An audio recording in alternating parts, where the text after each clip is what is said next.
नाही इकडे आले म्हणतो इकडे असं बरोबर मधी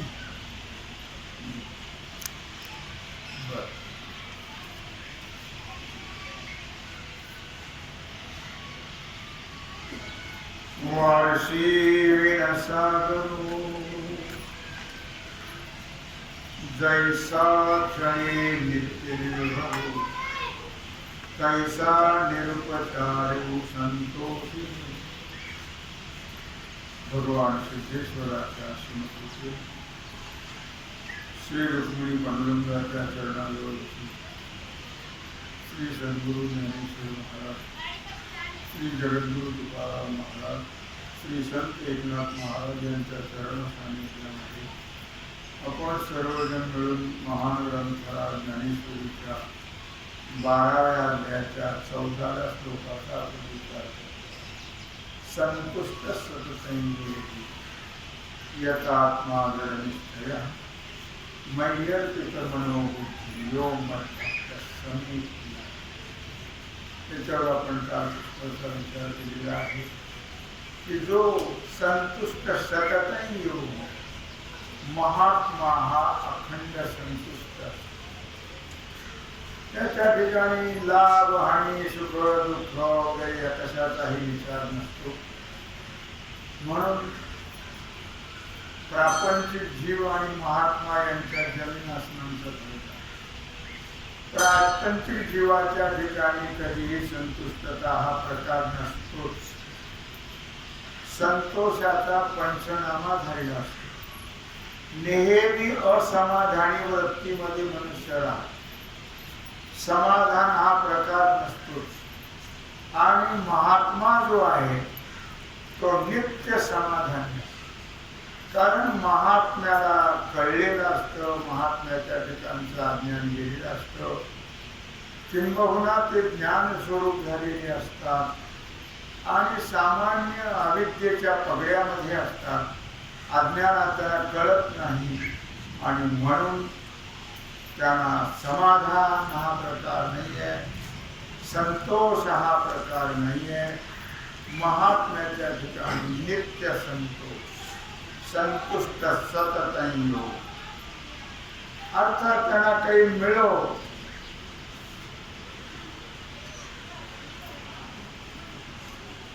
वा न मिळो, काय मिळो वा न मिळो, मिळालं तरी ठीक, नाही मिळालं तरी ठीक, सदोदित त्यांचं चित्त शांत असतं। अर्थात मनाला केव्हाही त्यांच्या विक्षिप्तता नसते।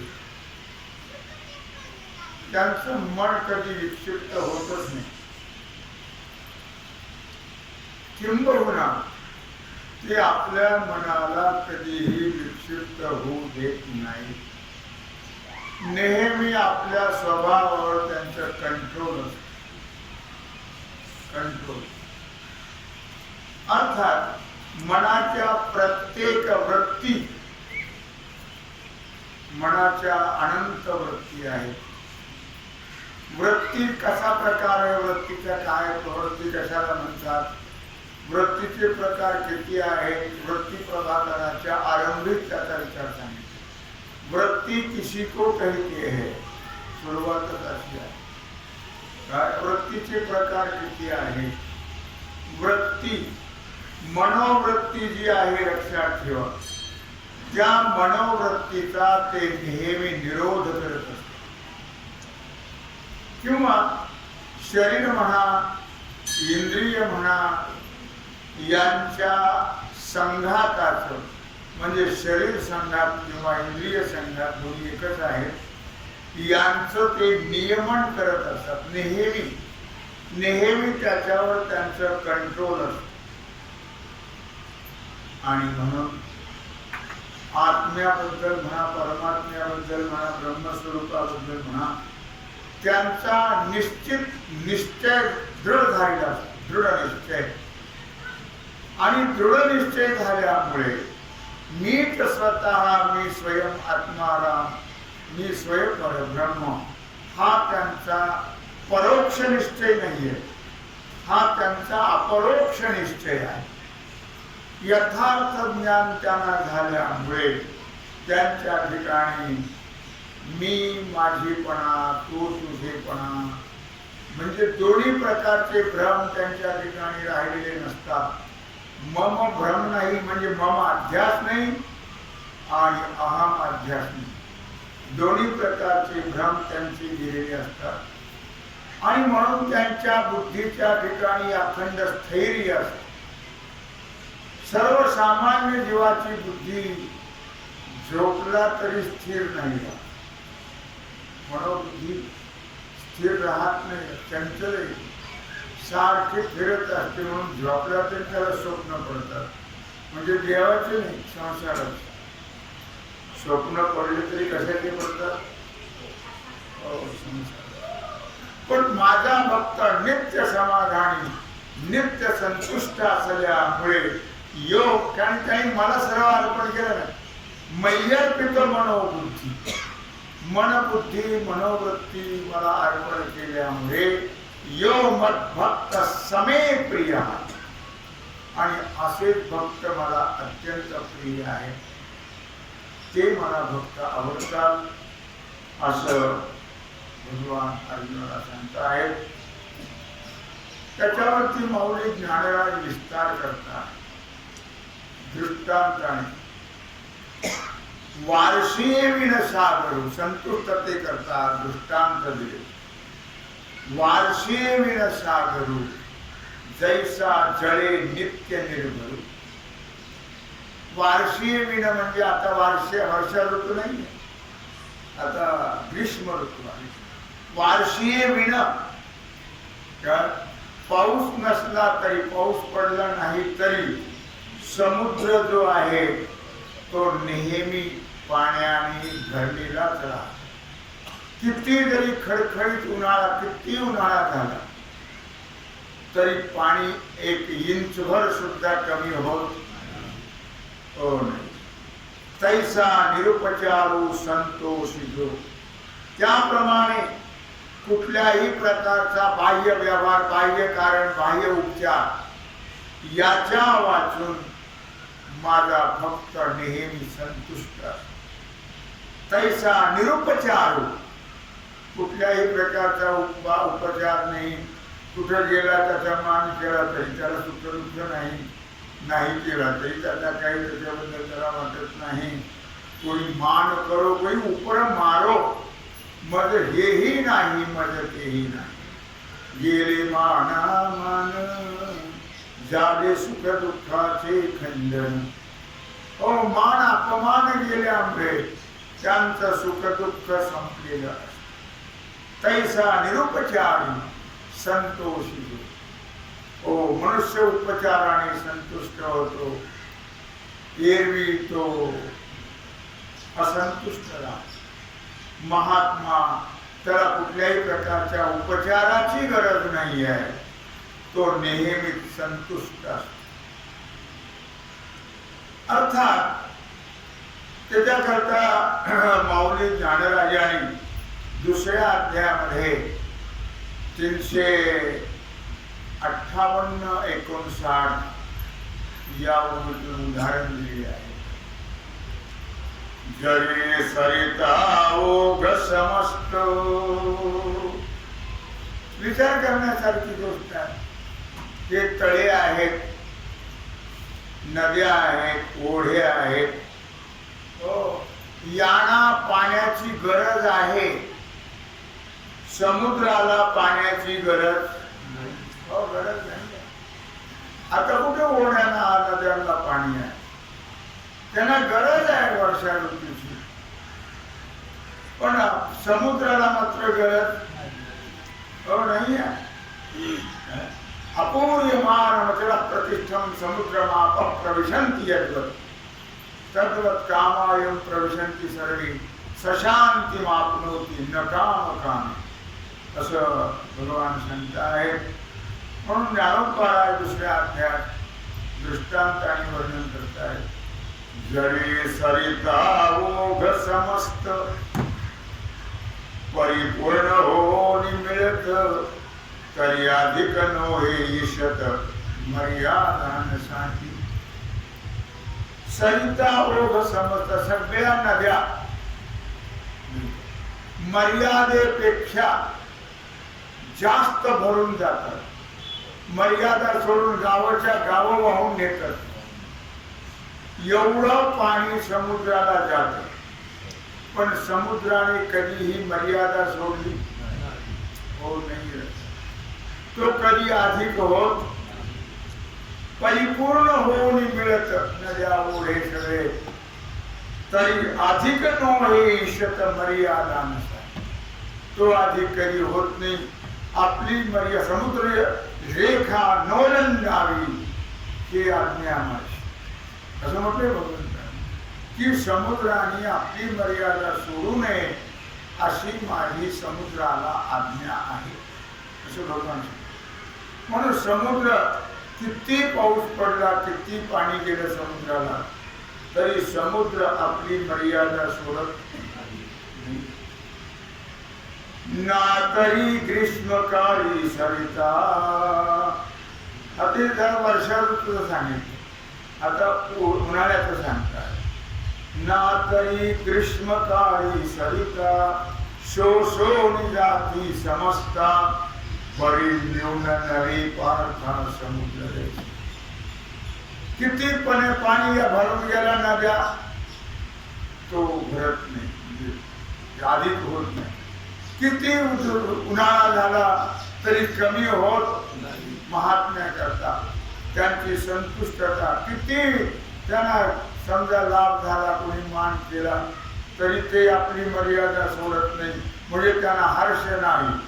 कुणी अपमान केला तरी त्यांना विषाद हा प्रकार.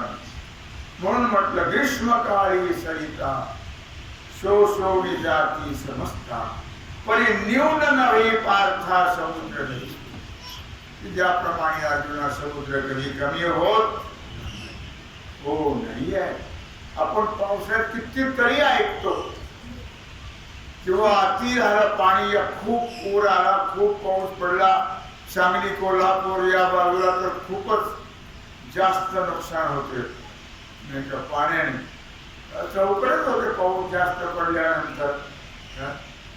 तसं काही समुद्राचं झालंय का कधी? समुद्राने कधी आपली मर्यादा सोडली काय? कधीच नाही. उन्हाळ्यामध्ये तो कमी होत नाही आणि पावसाळ्यामध्ये तो जास्त होत नाही.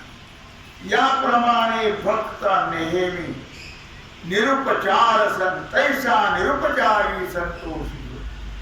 तसा निरुपचार कुठल्याही प्रकारच्या उपचाराची त्यांना गरज हो नाही. निरुपचारी संतुष्ट असतात महात्मे. त्यांचंच नाव महात्मा. संतुष्ट हे चित्त सदा सर्व काळ. तुकोबाराय वर्णन करत आहेत. संतुष्ट हे चित्त. का संतुष्ट आहे ते सांगतात. संतुष्ट हे चित्त सदा सर्व काळ. तुटली हळहळ त्रिगुणाची. हा, त्रिगुणाची हळहळ तुटलेली आहे. काय रजोगुणामध्ये मिळवायचं आहे, तमोगुणामध्ये न मिळालं तर क्रोध निर्माण होतो, मिळालं तर समाधान प्राप्त होतं. सत्वगुणामध्ये महात्मे त्रिगुणातीत असतात, हो गुणातीत झालेले असतात. तुटली हळहळ त्रिगुणाची, त्यांना मिळवायचं नाही, वाढवायचं नाही. कमी झालं तरी दुःख. जगद्गुरु तुकाराम महाराजांनी कोट्यावधी रुपयाच्या आपल्या वह्या खातावण्या बुडून टाकल्या इंद्रायणी. दुःख कानोबाने सांभाळून ठेवलं. त्याची बायको फार विचित्र होती कानोबा, त्याने सांभाळून ठेवल्या. महाराजांची होती, पण महाराजांनी तो कुठला विचार केला? हो, सगळ्याच्या सगळ्या चोपड्या घेऊन इंद्रायणी बुडून टाकल्या. पुन्हा डोक्याला टेन्शन, रोज हिशोब, रोज हिशोब, रोज हिशोब. किती आले, किती गेले, किती राहिले, रोज टेन्शनच नव्हते. ती एकदम बुडूनच टाकल्या. आता काही चिंता, आता चिंतनामध्ये कुठल्या प्रकारचं विघ्न. म्हणून संतुष्ट हे चित्त सदा सर्व काळ. तुटली हळहळ त्रिगुणाची.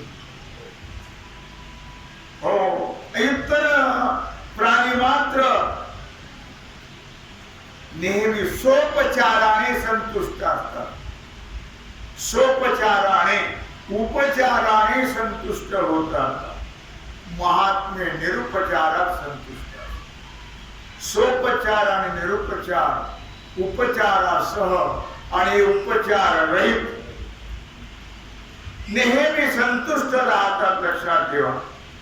अर्जुना अनंत सुखाच्या डोही एक सरा तळची घेतला जी. मग स्थिरावून तेही तेची झाले. ज्ञानेश्वरीतल्या 5व्या अध्यायातली ओवी आहे 144. अर्जुना अनंत सुखाच्या डोही. भगवान सांगतात अर्जुना, अनंत म्हणजे अमर्याद सुख. जीवाला सुख मिळतच नाही. जन्मभर सर्व सुखाची आशा जन्म घेला. क्षण एक मुक्ती यत्न नाही केला. हिंडता दिशा शिन पावन. माया वेष्टीला जीव माझा. माझे सहित नेनती कोणी. सर्व सुखाची या भोगने, सर्व सुखाची या आशा जन्म गेला. शिक्षण झाल्यावर सुख मिळेल, नोकरी लागल्यावर सुख मिळेल, पगार आल्यावर सुख मिळेल, लग्न झाल्यावर सुख मिळेल, पोरगा झाल्यावर सुख मिळेल, त्याला पोरगा झाल्यावर सुख मिळेल, त्याला पोरगा झाल्यावर सुख मिळेल. मिळेल. सर्व सुखाची आशा जन्म गेला. क्षणिक मुक्ती यत्न नाही केला. मुद्दा सांगायचा असा आहे की सर्वसामान्याला सुख मिळतच नाही. का मिळत नाही? तर ते सुखाचा पत्ता चुकलेले आहे. ते सुख प्रपंचात शोधतात. जिथं दुःख बांधवडी आहे हा संसार. दुःख बांधवडी आहे हा संसार. सुखाचा विचार नाही कोठे. दुःख बांधवडी आहे हा संसार म्हणजेच दुःख. संसार दुःख मूळ चहूकडे बिंद. विश्रांती नाही कोठे. रात्रंदिवस तळमळ. काम क्रोध लोभ शुनी पाठी लागले ओढाळ. कवना मी शरण जाऊ. दृष्टी देईल निर्मळ धर्म जागोस दैवाचा जोबा बर उपकारी. संसार दुःख मुळ चहूकडे विश्रांती नाही कोठे रात्रंदिवस.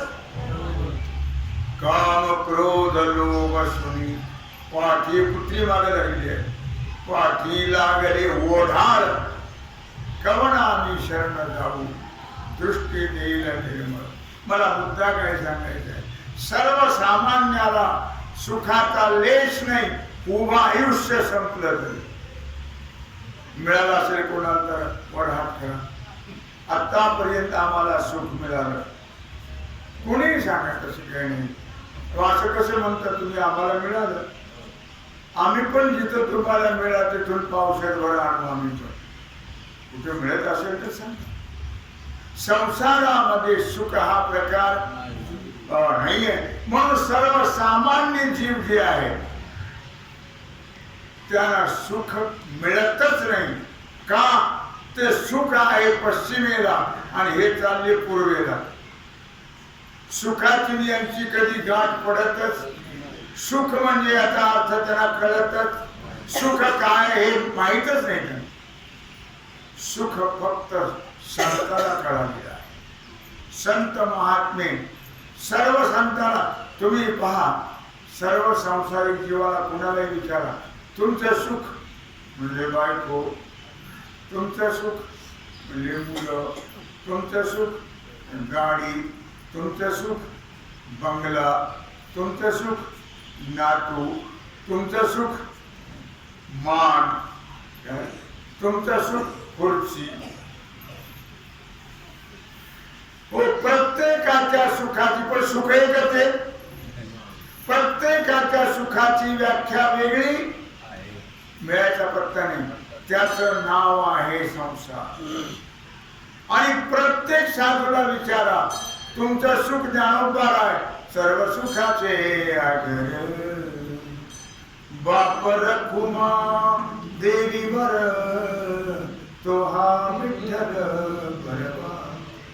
तर हरी मला तुमचं सुख सर्व सुखाचे आगर म्हणे नर हरी सोनार गज धर्म व्याघ्रांग. जनाबाई तुमचे सुख सर्व सुखाचे आगर जनी म्हणे सारंगधर. नाथराय तुमचं सुख सर्व सुखाचे आगर तो हा उभा विठेवर. तुकोबराय तुमचं सुख सुखरूप आईसा दुजा कोणी सांगा. सुखरूप आईसा दुजा कोणी सांगा. माझ्या पांडुरंगा सारिखा तो. हो, सगळ्या संतांची एक वाक्यता आहे सुखाबद्दल, कारण त्यांना ते सुख मिळालेलं आहे, ते सुखरूप झालेले आहे. सर्वसामान्याला विचारा, ते सुखाचे नाव सांगतात वेगळे वेगळे, पण आज ताब्यात कोणाला हे मिळालेलं नाही. लक्षात ठेवा. त्या वृंदावनला एक आश्रम आहे, महिला वृद्धाश्रम. महिला वृद्धाश्रम, तिथं हजारो अनाथ मुलं संपत्ती असून त्यांना आईला सांभाळत नाही, ते तिथं सांभाळतात आईप्रमाणे. आईप्रमाणे प्रेम लावतात आणि आईप्रमाणे सांभाळतात. वृंदावन अशी परिस्थिती आहे. तेव्हा सुख सुख काय आहे हे सुख कळणार नाही, कळणं शक्य नाही. सर्वसामान्य. अर्जुना अनंत सुखाच्या डोही एक सर सुख. काय म्हणतात? आणि अर्जुना आनंद एक सरा तळच घेत राजी. मग स्थिरावणे ते फिरा. अर्जुना अमर्याद सुख आणि अमर्याद सुखाच्या डोहामध्ये जे तळाला जाऊन पोहोचलेले आहे. सुखाच्या डोही तळची घेतला जी, जे अशा प्रकारे त्या सुखाच्या डोहाच्या तळाशी जाऊन बसलेले आहे, म्हणजे ते सुखरूप झालेले आहे. संत महात्मे सुखरूप झालेले आहेत. त्यांच्या ठिकाणी स्थिरावून ते तीच झाले, कारण ते सच्चिदानंद रूप झालेले आहेत. महात्मे हे आनंद स्वरूप झालेले आहे. सच्चिदानंद. सत म्हणजे त्रिकाला आवादित. बोलला का? प्रत्येकाला सांगत बसवलं.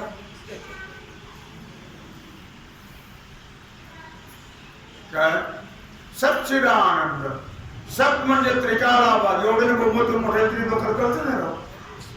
ही आपली शिस्त आहे हिंदूची. तुम्ही मुस्लिमाच्या मस्जिद जाऊन बघा काय शिस्त आहे ती.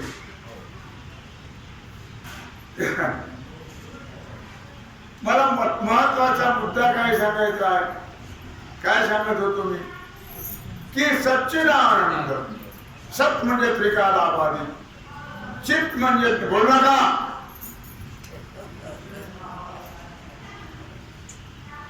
बोलणार असते.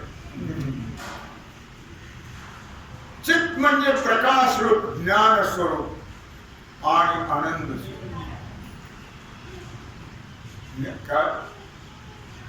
आनंद स्वरूप झालेले महात्मे नेहमी नित्य आनंदाद्वय नित्य निरामय.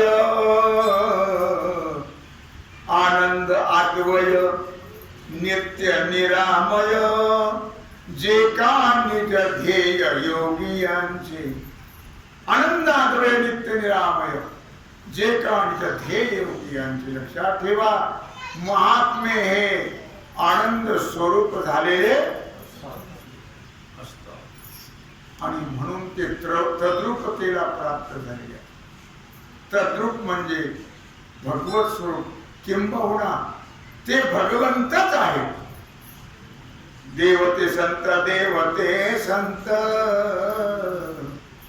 देवते संत देवते संत निमित्त त्या प्रतिमा. देवते संत देवते ते संत देवत असतात. लक्षात ठेवा, किंबहुना माझ्या विठोबाचा कैसा प्रेम भाव. माझ्या विठोबाचा कैसा प्रेम भाव. आपणाची देव होय गुरु. आपणाची देव होय गुरु. पडे देह पुरवी वासना. पडे देह भाव पुरवी वासना. अंतिते आपणा पाशी द्यावे. पडे देह भाव पुरवी. आपणची देव तोच देव होतो, तोच संत होतो. लक्षात ठेवा. म्हणून भगवान सांगतात, अर्जुना अनंत सुखाच्या दोही एक सरा तळसू घेतला जी. मग स्थिरावणे तेही तेच झाले, आनंद स्वरूप झालेले. म्हणून मी मला सांगितलं किंवा इतर जे असतात ते सोपचाराने संतुष्ट होतात आणि महात्मे हे निरुपचाराने संतुष्ट. तैसा निरुपचारी संतोषी जो इंद्रियांची अर्था. ज्ञानोबा लिहित आहेत. लक्षात ठेवा की 9व्या अध्यायातली ओवी 503. यांची संतुष्टता ही पराधीन नाही. आमची संतुष्टता पराधीन आहे. आमची संतुष्टता इंद्रिय आणि विषयांच्या अधीन आहे. आम्हाला इंद्रियाप्रमाणे जर अनुकूल विषय मिळाले तरच आम्हाला संतुष्टता प्राप्त. आमची संतुष्टता पराधीन आहे, परतंत्र. त्यांच्या होऊ दे मग आपल्याला सुट्टी गेल्या.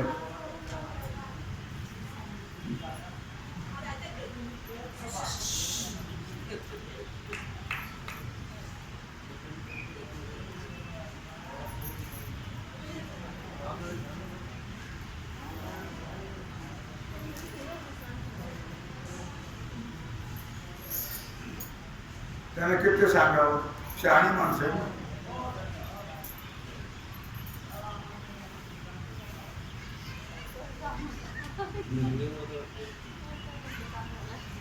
हा?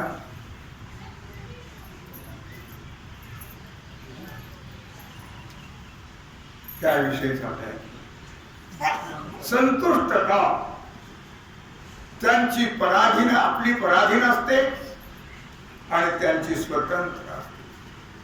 आमची पराधीन का? आम्ही इंद्रियाचे दिने,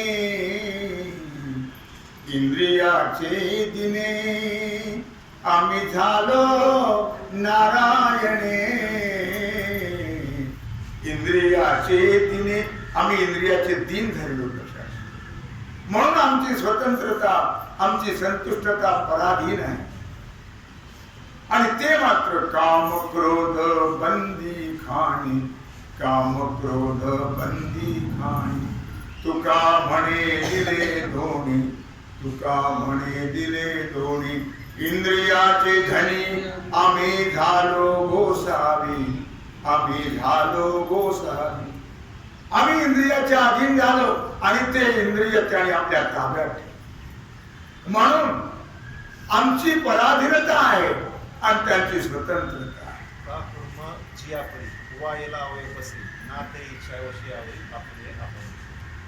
बरोबर ना, तरी इच्छावशीवर.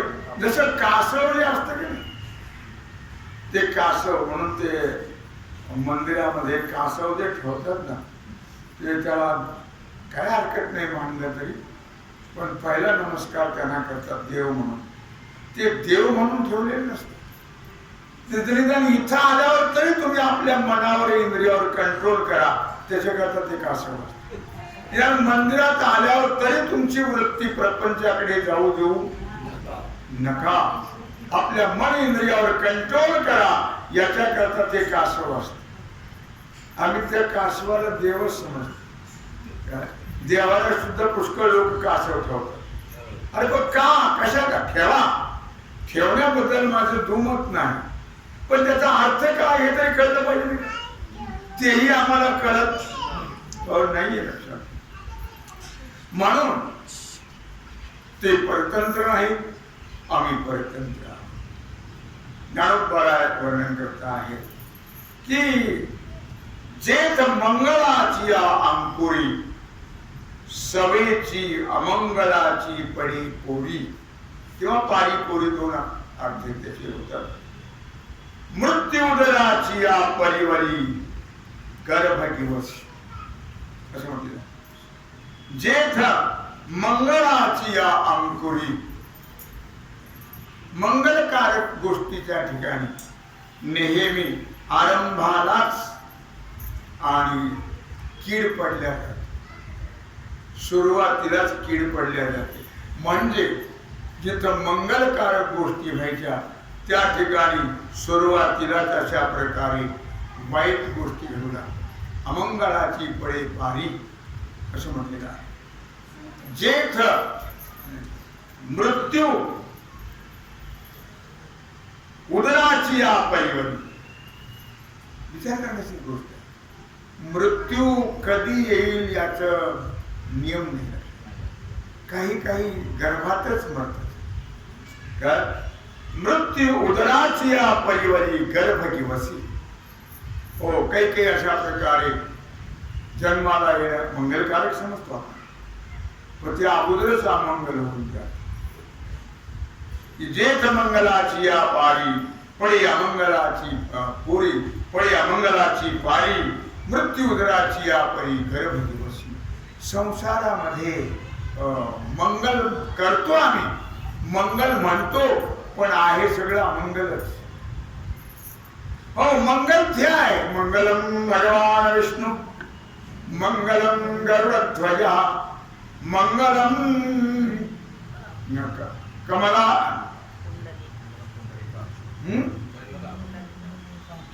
कमला काय म्हणते, मंगलम पुंडरीकाक्षो मंगलायतनम हरी, सकळ मंगल निधी.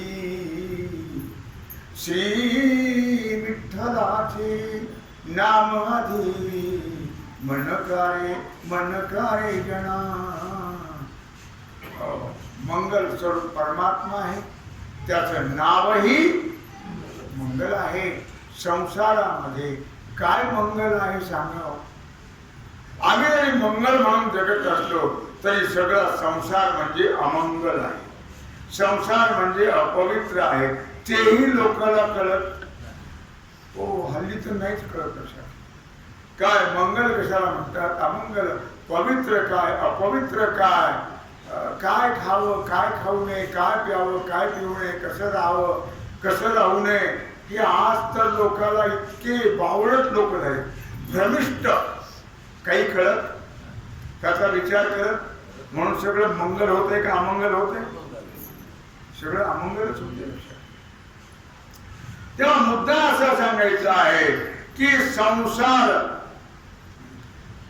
या संसारामध्ये जरी आम्ही सुखाकरता आल्यापासून तो जाईपर्यंत सुखाकरताच आमचे प्रयत्न आहेत, पण सुख मात्र मिळतं ते दुःख. मौली वर्णन करते आहेत दुसऱ्या अध्यायामध्ये ज्ञानेश्वरी 112 ओळीतून. इंद्रिय विषय सेविती तेत हर्ष शोक उपजती, ते अंतर अल्पविती संगे येणे. विषय सेवन कोण करत? इंद्रिय. पंच इंद्रियांचे, पंच ज्ञानेंद्रियांचे पंच विषय आहेत.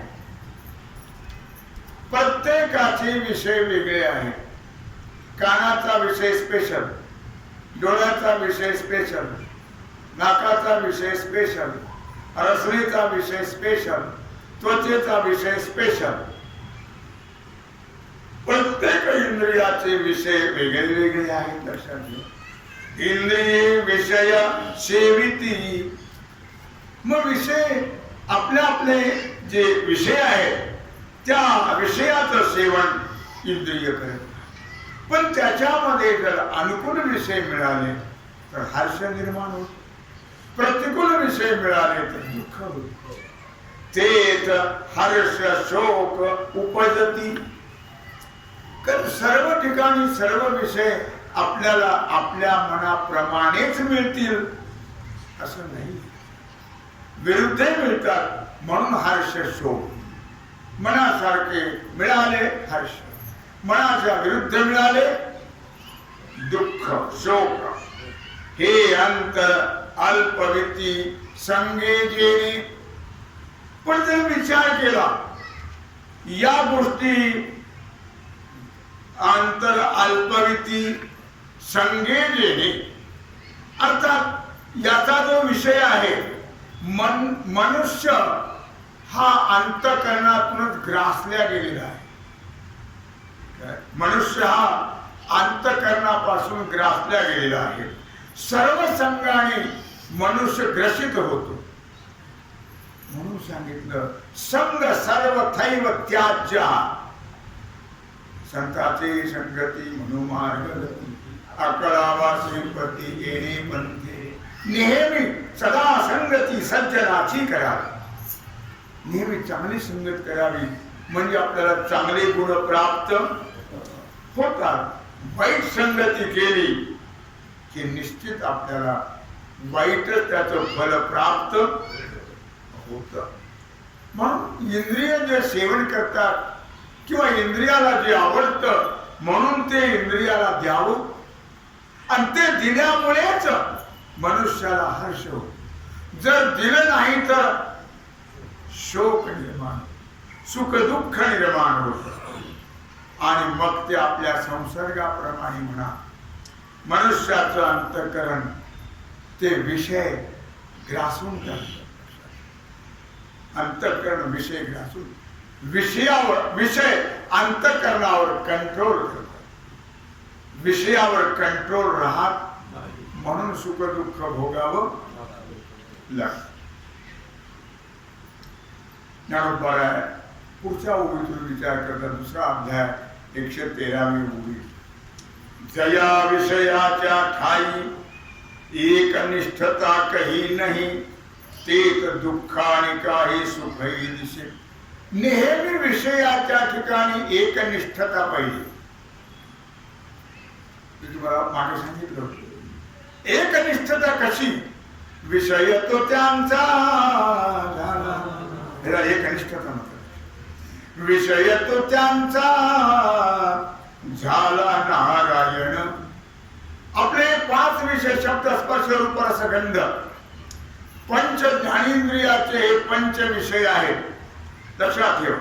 प्रत्येक इंद्रियाचा विषय वेगळा, पण यांच्यामध्ये एक स्थिती कधीही, एकनिष्ठता कधीही नसते. त्या विषयांच्या ठिकाणी कधी दुःखही मिळतं आणि कधी सुखही प्राप्त. नेहमी सुख मिळेल असे जरी अनुकूल विषय असले तरी सुखच मिळेल असं ओढ नाहीये. ताप आला तर दूध नाही चालत. आवडतं पण प्रतिकूल आहे, चालत हो नाहीये. म्हणून म्हटलं की कधी सुखही मिळतं आणि कधी देखे हे शब्दाची व्याप्ती. हो तुम्ही शब्दावरून विचार करा. म्हणजे शब्द कसा आहे? शिव्या दिल्या तोच शब्द आहे, देवाचं नाव घेतलं तोच शब्द आहे. शब्दात काही फरक आहे का? माग पुढे लावले की देखे ते शब्दाची व्याप्ती. निंदा आणि स्तुती. निंदेतले शब्द तेच आणि स्तुतीतले हे शब्द त्याच्यात फरक आहे. देखे शब्दाची व्याप्ती, निंदा आणि स्तुती तेथ द्वेषा द्वेष उपजती श्रवणद्वारे. शब्द तेच आहे, पाराखडीत बदल हो नाही आहे. पण कुणी जर आपली स्तुती केली तर बरं वाटत, कोणी जर निंदा केली तर आपल्याला दुःख बरं वाटत. महात्मे दोन्हीला मान देत नाही, तो भाग सोडून द्या. पण सर्वसामान्याची स्थिती ही आहे. देखे शब्दाची व्याप्ती, निंदा आणि स्तुती. एका इंद्रियाचा एक विषय घेतला, शब्द. त्या शब्दामध्ये निंदाही असते आणि त्या शब्दामध्ये स्तुती असते. शब्द तेच असतात, थोडं मागे पुढे गेले की स्तुती होते आणि निंदाही होती, लक्षात ठेव. पण त्याच्यामुळे जर वाईट शब्द उच्चारले तर द्वेष निर्माण होतो, चांगले शब्द उच्चारले तर मैत्री निर्माण. द्वेष अद्वेष उपजती श्रवणद्वारे. श्रवणाचाच विषय आहे आणि श्रवणाच्याच द्वारा जर आपण ते ऐकलं तर सुख दुःख निर्माण, द्वेषाद्वेष निर्माण होतात. मृदू आणि कठीण हे जर श्रवणाचा विषय. मृदू आणि कठीण हे स्पर्शाचे दोन्ही गुण. हो सध्या लोक फरशीवरच झोपतात. ज्यांना गादीशिवाय झोप येत नाही असे लोक झोपतात. हो काही न टाकता फरशीवरच झोपतात. मृदू आणि कठीण हे स्पर्शाचे 2 गुण. स्पर्श विषय हा त्वचेचा आहे. त्या त्वचेच्या विषय 2 आहेत, एक मृदू आणि एक कठीण आहे. हे देव वपुचे संगीकार संतोष खेदा. या चामड्यामुळे, या त्वचेमुळे एक कठीण जर असेल स्पर्श तर दुःख देतो आणि मऊ स्पर्श असेल तर सुख देतो. व्यासुर, आता तिसरं रूपाचं, त्या डोळ्याचं घ्या. व्यासुर आणि सुरेख हे रूपाचे स्वरूप देख. 2 आहेत, सुंदर आणि वाईट. वाईट जर पाहिलं तर आपल्याला दुःख होतं आणि सुंदर पाहिलं तर सुख होतं. जे उपजवी सुख दुःख नेत्रद्वारे. चौथं इंद्रिय सुगंध आणि दुर्गंध हा परिमळाचा भेद सुगंधामध्ये दोन प्रकार आहेत, एक सुगंध आहे, एक दुर्गंध आहे. जो ध्यान संगी विशद तोष पाहावे. मग सुगंध चांगला आला तर माणसाला बरं वाटतं आणि वाईट किंवा दुर्गंध आला तर दुःख होतं. लक्षात आलं तुमच्या? मला मुद्दा काय सांगायचा आहे, तैसाची द्विविध रसू. आता चौथा प्रकार रसनेचा. तैसाची द्विविध रसू उपदवी प्रीती त्रासू. सगळ्याला एक कधी आवडत. घरात चार माणसाच्या चार तरा असतात. एकाला एक भाजी आवडत, दुसऱ्या तिसरीच आवडत. हो, प्रत्येकाचा रसनेची जी चव आहे की ती वेगळी वेगळी असते. भगवान सांगतायत तैसाची द्विविध रसू. रसात सुद्धा दोन प्रकार आहेत. प्रत्येक विषयामध्ये दोन दोन प्रकार सांगितले, प्रत्येक इंद्रियाच्या विषयामध्ये. तसा रसनेमध्ये सुद्धा दोन प्रकार आहेत. एक आहे उपजनित प्रीती त्रासू. जिलेबी जर वाढली तर बरोबर, कडू भोपळ्याची भाजी वाढली तर बरं वाटत. असे महाराज लोक जेवायला बसले, ती भाजी त्याची कडू काही ना तशीच ठेवली. स्पर्श एकाला वाटले की कडू अगोदर खाऊन घ्यावं म्हणजे, त्याला होतं मौन. त्यांचे पटकीने खाऊन घेतले. ते बाईला वाटत याला फार आवडली वाटत. हाताने नको नको बाई, हाताने नको नको करतात. नाही महाराज पुष्कळ आहे, तुम्ही लाजूच नका, घ्याच. हो, रसनेचे दोन प्रकार, प्रीती आणि त्रासू. एक बरं वाटतं, एक चांगला विषय काही आवडतो, काहीला कारले आवडतात आणि काहीला अशा प्रकारे सुंदर काकडी आवडते, टरबूज आवडते. रसनेमध्ये दोन प्रकार आहेत. उपजवी प्रीती त्रासू. एक प्रेम निर्माण करतो, एक दुःख निर्माण करतो. म्हणून हा अपभ्रंश विषय संगे. हा जो अपभ्रंश आहे तो या विषयामुळे आहे. सुख दुःख जे प्राप्त होतं ते या विषयामुळे, इंद्रियांच्या ठिकाणी देखे असो. अशा प्रकारे मला मुद्दा काय सांगायचा आहे की संतुष्ट सततही योगी यथात्मा दृढनिश्चय. याच्याकरता आपला हा विषय चाललेला आहे. वार्षे विण सागरू जैसा जळे नित्य निर्भरू तैसा निरुपचारू संतोषी. जो अखंड महात्मे, बरं असो वाईट असो, सुख असो दुःख असो, मान असो अपमान असो, आवडता असो नावडता असो, त्यांच्या संतुष्टतेमध्ये कधीही बदल होत नाही आहे. त्याचं नाव महात्मा. असा विषय या 14व्या श्लोकातून चाललेला आहे. संतुष्ट योगी यथात्मा निश्चय मय्यर्पित मनोबुद्धी. त्याचं मुख्य कारण हे आहे, मय्यर्पित मनोबुद्धी यो मद्भक्तस समेप्रिया. तेव्हा ह्यांची सेवा भगवत चरणी समर्पित करून त्या राहिला जो सेवेचा भाग आहे तो आपण घेऊया. कुंडली गवरदे श्री ज्ञानदेव